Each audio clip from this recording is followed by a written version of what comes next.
Assalamualaikum warahmatullahi wabarakatuh. Kembali lagi bersama saya di Dadan Hamdan Channel. Kali ini saya ingin melanjutkan pembahasan materi mata pelajaran informatika kelas 10 SMK. Nah, di pertemuan ketujuh ini saya ingin membahas kembali tentang problem solving yang merupakan bagian dari materi mata pelajaran informatika. Sebelum saya melanjutkan ke pembahasan materinya, jangan lupa untuk mendukung saya untuk like, share, komen, dan subscribe-nya. Jika kalian sudah melakukannya, mari kita lanjut ke pembahasan materinya. Oke, di problem solving ada brainstorming. Apa itu brainstorming? Brainstorming merupakan suatu alat diskusi sederhana yang berasal dari ide anggota melalui musyawarah mufakat. Gagasan tersebut dikumpulkan dan dibahas dalam sebuah musyawarah untuk mencapai kata sepakat. Seni brainstorming adalah menahan setiap emosi dari tiap individu atas kritik dan saran dari anggota diskusi serta berlapang dada atas keputusan yang telah diambil. Di dunia pendidikan, brainstorming sering dipakai untuk mengembangkan ide baru pada sebuah konsep belajar. Ini terjadi karena sifat brainstorming yang tidak kaku dan mengikat, sehingga bisa dilakukan kapan saja. Istilah brainstorming sangat umum digunakan oleh pendidik karena bisa digunakan dalam berbagai proses dan periode. Selain digunakan dalam dunia pendidikan, istilah ini juga digunakan dalam lembaga non-profit dan pertunjukan. Intinya, brainstorming dapat digunakan oleh kelompok kecil hingga besar termasuk individu. Lalu, ada kreativitas manusia. Biasanya, brainstorming digunakan untuk membahas segala hal seperti diskusi yang sifatnya santai. Meskipun demikian, ada aturan yang harus ditaati oleh setiap anggota diskusi. Sebagaimana dikemukakan oleh Alex Osborne pada tahun 1941. Bahwa brainstorming sudah ada sejak manusia mampu berdiskusi dan mengemukakan gagasannya. Dalam bukunya yang berjudul Kekuatan Kreativitasmu, Bagaimana Menggunakan Imajinasi tahun 1952, menyatakan bahwa kualitas seseorang tergantung pada kreativitasnya. Adapun faktor matinya ide pendidikan dalam brainstorming. Sebagai seorang eksekutif periklanan, Osborne menyatakan bahwa lemahnya pendidikan disebabkan karena minimnya gagasan yang dikemukakan dalam mengembangkan kreativitasnya. Selain itu, sentimen negatif berupa kritik dan serangan yang begitu mudah terhadap ide yang dikemukakan oleh seseorang sebelum mempertimbangkannya. Sentimen negatif itulah yang mengakibatkan padamnya kreativitas dalam dunia pendidikan. Sering dijumpai juga kritikan dan serangan pada ide yang inovatif dan kreatif, sehingga susah diterima. Padahal, setiap orang berhak mengemukakan pendapat dan kreativitasnya sendiri. Sebab dengan akal yang dimilikinya, manusia mempunyai keterampilan untuk menjadi kreatif. Oleh sebab itu, Osborne mengemukakan 4 hal yang wajib diikuti dan diaplikasikan pada proses brainstorming. 4 aturan tersebut antara lain, yang pertama, hindari mengkritik suatu ide. Jadi, jika ada ide yang masuk, jangan langsung kita kritik. Yang kedua, gali ide dalam jumlah besar. Jadi, kalian harus bisa sebanyak mungkin menggali ide-ide kreatif dan inovatif, agar nanti bisa kita bahas di tahapan berikutnya, yaitu bahas setiap ide yang muncul di tahapan ketiga tersebut. Yang keempat, dukung dan gali lebih dalam ide ekstrim dan berlebihan. Jadi, kita harus bisa mendapatkan ide yang gila secara logika, berlebihan secara nalar, namun kita bisa mampu menghasilkan sesuatu dari ide dan gagasan yang kita cita-citakan. Brainstorming pada skala besar. Osborne berpendapat bahwa brainstorming merupakan alat umum untuk membicarakan sesuatu atau ide proyek atau rencana yang lebih besar. Masalah dapat diselesaikan dengan brainstorming menggunakan ide yang tepat. Selanjutnya, creative problem solving juga atau CPS. Penyelesaian masalah kreatif adalah proses dalam brainstorming untuk hal yang lebih besar. Creative problem solving meliputi 4 langkah, yaitu yang pertama, kita menjelaskan dulu idenya. Tahap ini, pencetus ide atau gagasan harus menjelaskan tentang konsep idenya dan visinya yang sesuai dengan tujuan dan harapan perusahaan atau sekolah. Selain itu, ide yang diutarakan harus memberikan solusi ketika sudah digunakan. Pemberi ide harus mempresentasikan idenya dengan berbagai data yang dimiliki agar mampu memberikan pemahaman yang lebih baik. Kemudian, menyusun pertanyaan dengan jawaban yang sudah disiapkan, yang diperkirakan memberikan solusi. Kedua, membentuk sebuah pemahaman. Melalui brainstorming, siswa dapat mengeksplorasi atau menjelajahi sebuah ide dan membentuk sebuah konsep baru melalui tahapan pemahaman.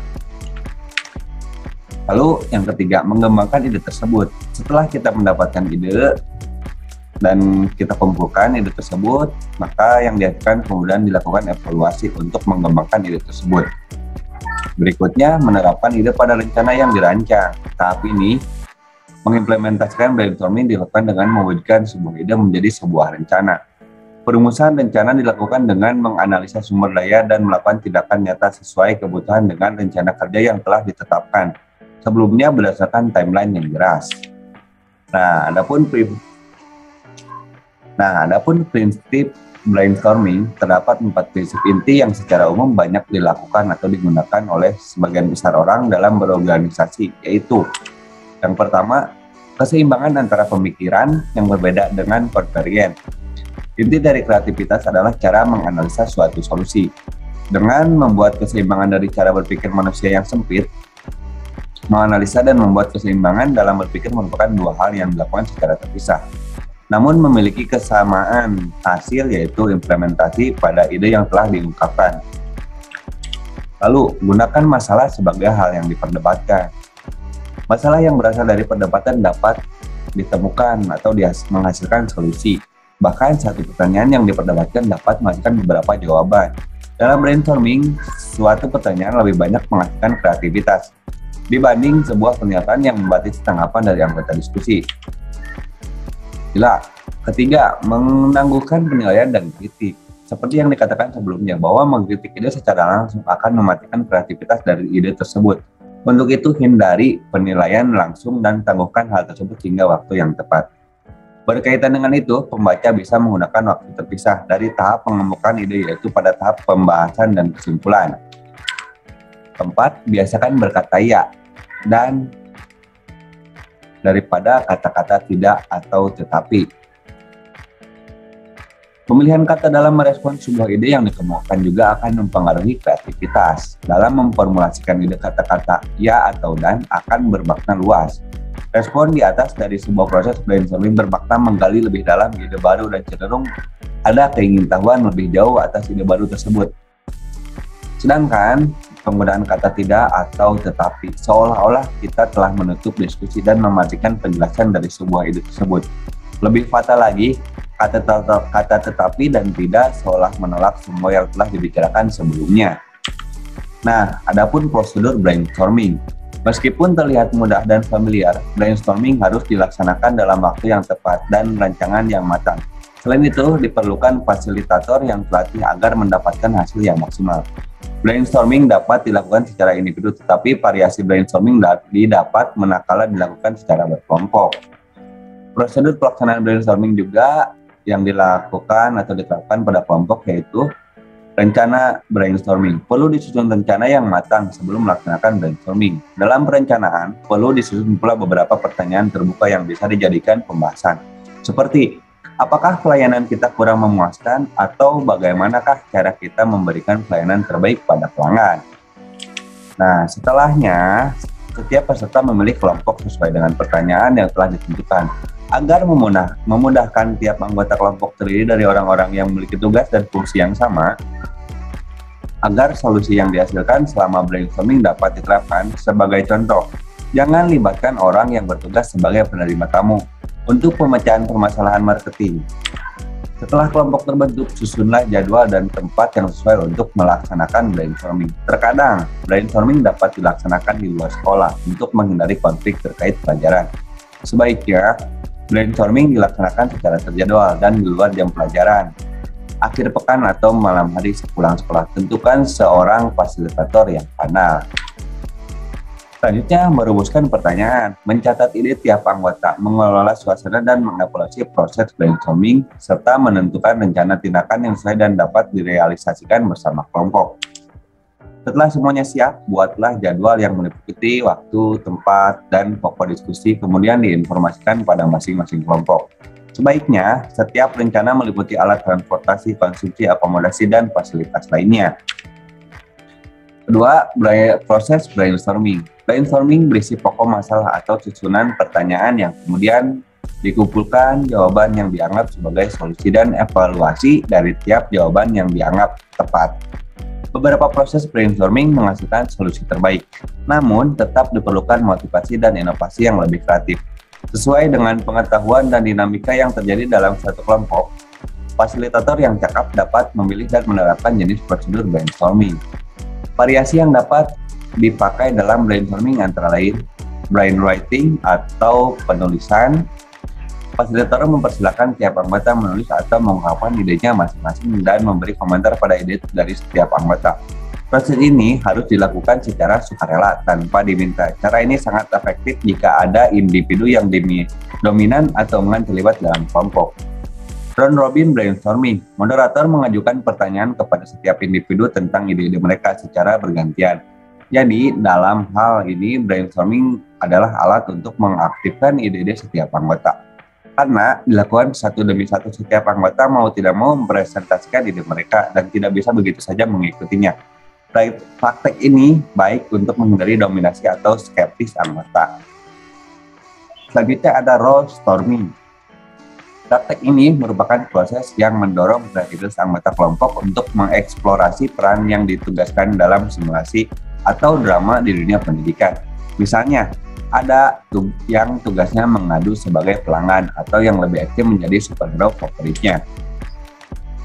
Yang selanjutnya ada brainstorming terbalik. Ini terjadi ketika anggota kelompok memiliki ide yang berlawanan atau bertentangan dengan proposal. Misalnya, moderator mengganti pertanyaan dengan bagaimana kita bisa meminimalkan jumlah orang yang akan menggunakan aplikasi kita, daripada bertanya bagaimana kami dapat menarik lebih banyak pengguna ke aplikasi. Teknik ini berguna ketika kreativitas tampak membosankan dan sepi. Pendekatan terbalik ini biasanya memunculkan tanggapan yang lucu namun bermakna yang mengarah pada solusi nyata. Selanjutnya, merinci peraturan dasar brainstorming. Biasanya, brainstorming dimulai dengan pengenalan dasar proses yang digunakan, aturan dasar perencanaan, dan hal-hal penting lainnya seperti lokasi kamar mandi dan peta lokasi. Kebanyakan moderator memiliki aturan yang melarang siapapun menggunakan ponsel selama proses brainstorming. Moderator harus dapat menyampaikan aturan ini dengan baik agar dapat diterima dengan baik oleh seluruh anggota. Poin ini penting karena jika moderator tidak menyampaikan aturan, proses brainstorming akan berkembang pesat dan tidak akan mencapai tujuan. Lalu yang keempat, menyimpulkan hasil brainstorming. Banyak ide yang terkumpul perlu ditindaklanjuti dengan mengevaluasi dan memutuskan mana yang paling tepat dan berguna untuk menjawab pertanyaan. Jika Anda seorang moderator, tuliskan semua ide pada diagram dan undang anggota untuk berkomentar.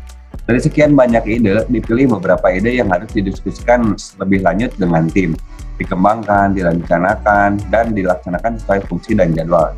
Sedangkan hasil brainstorming merupakan kesepakatan bulat dari proses sebelumnya.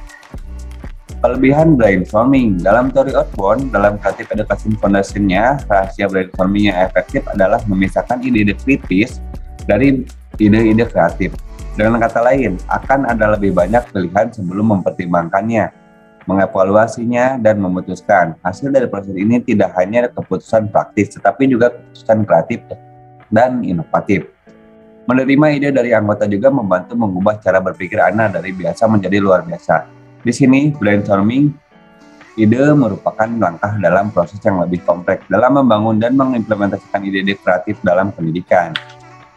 Dari perspektif Osborne, brainstorming adalah alat komunikasi dua arah yang menakjubkan dan melibatkan banyak orang potensial dalam memecahkan masalahnya. Ingat, brainstorming bukanlah akhir dari proses pemecahan masalah. Fase terakhir adalah evaluasi. Eksplorasi dan implementasi ide, tantangan juga akan muncul pada fase implementasi, agar ide kreatif kalian benar-benar bermanfaat dan praktis. Brainstorming bagi pelajar, bukan hanya masalah pekerjaan yang membutuhkan banyak brainstorming. Sebuah organisasi juga membutuhkan banyak brainstorming, terutama di organisasi sekolah, yang orang-orangnya masih ego tinggi ketika memperkenalkan diri, ataupun urusannya pribadinya, orang masih ego. Sebagian besar brainstorming pada level ini dilakukan untuk mengimplementasikan dan mengevaluasi rencana kerja. Selain itu, brainstorming digunakan untuk memecahkan masalah mendadak atau rencana kerja yang membahas masalah tertentu. Cara brainstorming dilakukan juga berbeda, namun tidak sebanyak di dunia pendidikan. Hal ini dikarenakan orang pada usia ini cenderung memiliki banyak ide dan suka berkumpul untuk berdiskusi. Anda masih berlatih untuk memahami apa itu brainstorming. Tidak butuh stimulus luar biasa untuk menggali ide kreativitas gila dan melampaui batas. Justru pada level inilah proses brainstorming paling sering digunakan untuk mengembalikan kegilaan Anda sesuai jadwal. Jangan meluaskan dan dapatkan ide-ide yang aplikatif dan sesuai. Ini membutuhkan langkah yang jelas dan tegas dari moderator. Pengarahan singkat melalui WhatsApp atau email agar ide-ide tidak terlalu luas dan Anda tidak membuang waktu untuk brainstorming. Kemudian, selama sesi brainstorming, biasakan setiap anggota mencatat semua ide dan memberikan komentar mereka. Ide membutuhkan tindakan nyata dan implementasinya. Jadi berikut ini adalah fase awal yang sangat penting. Brainstorming adalah definisi dari sebuah proses untuk mengeksplorasi kreativitas massa. Jadi, gunakan teknik brainstorming yang berbeda untuk kebutuhan Anda sendiri maupun dalam kelompok. Penting untuk menetapkan tujuan yang jelas dan mematuhi aturan yang ada. Ini berfungsi untuk menjaga proses kelompok di jalur dan untuk memproses ide-ide tentang masalah. Nah, mungkin itu pembahasan materinya. Kita lanjut seperti biasa, tugas kalian yaitu catat rangkuman materi brainstorming ini di buku kalian seperti biasa, hasil dan tugasnya dikirim di Google Classroom. Untuk absensi seperti biasa di kolom komentar materi video ini. Ada absen jika kalian sudah masuk ya. Nah, tugasnya jangan lupa untuk like agar saya bisa mengecek jika kalian sudah melihat video ini. Mungkin cukup sekian dari saya. Sampai jumpa di video pembahasan berikutnya. Tetap belajar dimanapun, kapanpun. Terima kasih. Wassalamualaikum warahmatullahi wabarakatuh.